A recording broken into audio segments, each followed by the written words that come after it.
Scheherazade's stories.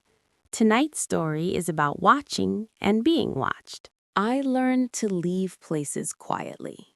Not in the dramatic way, not with slammed doors or long goodbyes.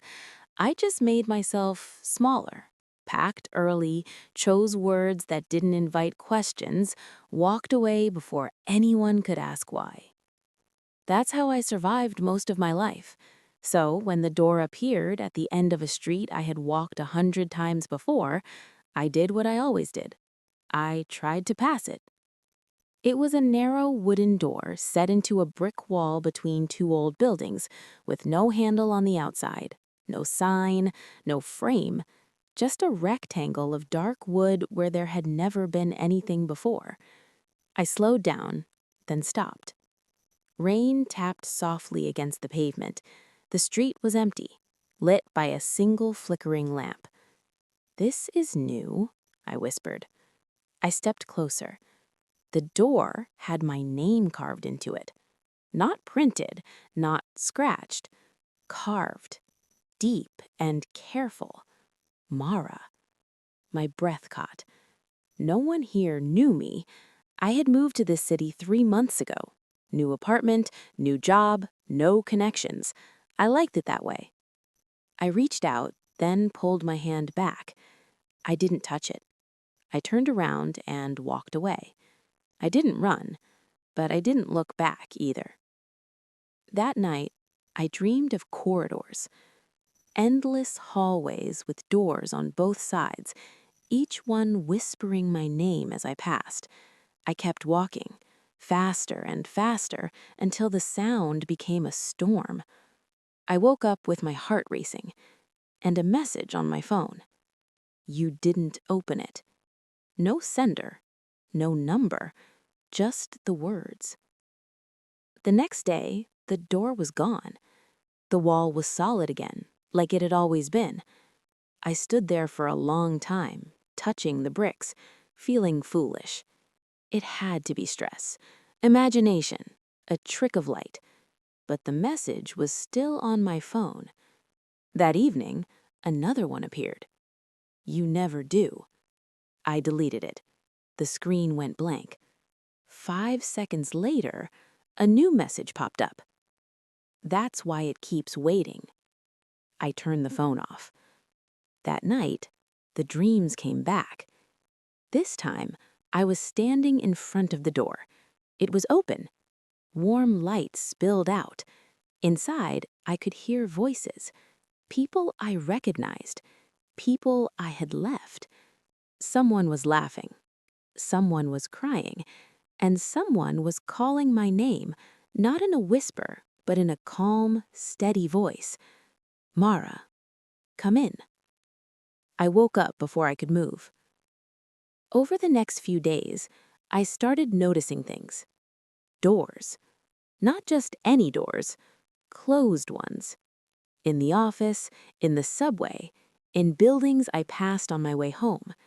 They didn't have my name carved on them, but I felt the same pull, the same strange awareness, and every time I hesitated, my phone vibrated.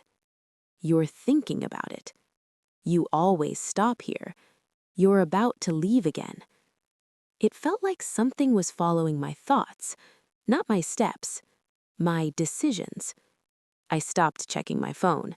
I tried to ignore it, but one evening, after a long day that left me tired and raw, I took a different street home. And there it was. The door. Same wood, same carving. Mara. This time, I didn't turn away. I stood in front of it, rain soaking my hair, my heart pounding. Why? I whispered. The door creaked open on its own. Warm light spilled onto the wet pavement. Inside was a narrow hallway lined with mirrors instead of walls. Every mirror showed me, not reflections, moments. Me at different ages, packing a suitcase, closing a door behind me, walking away from someone who looked back. I stepped inside before I could stop myself. The door closed behind me. The hallway stretched forward, endless. The mirrors shifted as I walked, showing scenes I remembered and some I didn't. Me standing outside a hospital room, then leaving. Me writing a message, then deleting it. Me sitting alone on a bed, staring at a packed bag. My chest tightened. "You like beginnings," a voice said gently. I spun around. A woman stood behind me. Not reflected, real. She looked about my age, calm, with dark hair pulled back and eyes that felt too kind for this place. "Who are you?" I demanded. She smiled faintly. "I'm the one who opens the door." "For what?" I asked. "For the moment you always avoid." I swallowed. "I didn't ask for this." "No, but you keep circling it." She gestured to the mirrors. "These are the exits you chose, the doors you closed before they could close you." "I had reasons," I snapped.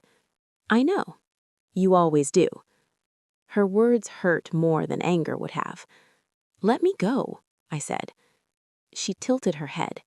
"You can leave. You always can." "Then why does this place exist?" "So you can see what you're leaving behind." The mirrors shifted again. Now they showed different scenes. Me staying. Me sitting in a hospital room holding a hand. Me finishing a conversation instead of cutting it short. Me unpacking a suitcase and putting it away. My chest tightened. "These aren't real," I whispered. "They could be. That's the difference." I shook my head. "You can't make me choose."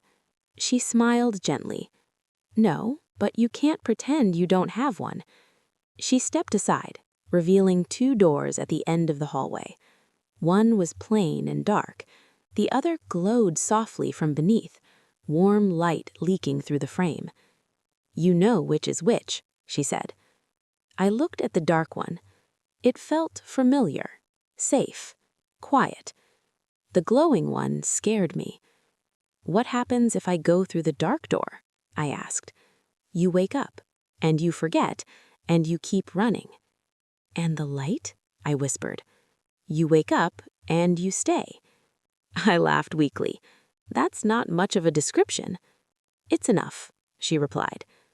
I stood there, heart pounding, staring at the 2 doors. Every instinct screamed at me to choose the dark one, the one that would let me leave. But I was tired, so tired of packing, of starting over, of pretending that leaving was the same as choosing. I took a step toward the light. The woman watched me, her eyes soft. "Once you go, you won't be able to pretend you didn't see this place." I nodded. "I don't want to pretend anymore." I reached for the glowing door. The handle was warm under my fingers. I opened it. Light flooded my vision. And then I was standing on my street. Rain had stopped. The wall was just a wall. No door. No carving. My phone buzzed. A single message. "You opened it." I looked around, heart racing. Everything looked normal, but something inside me felt different. Quieter. Heavier. Real. That night, I didn't pack. I took my suitcase out from under the bed. I opened it, and for the first time in years, I left it empty.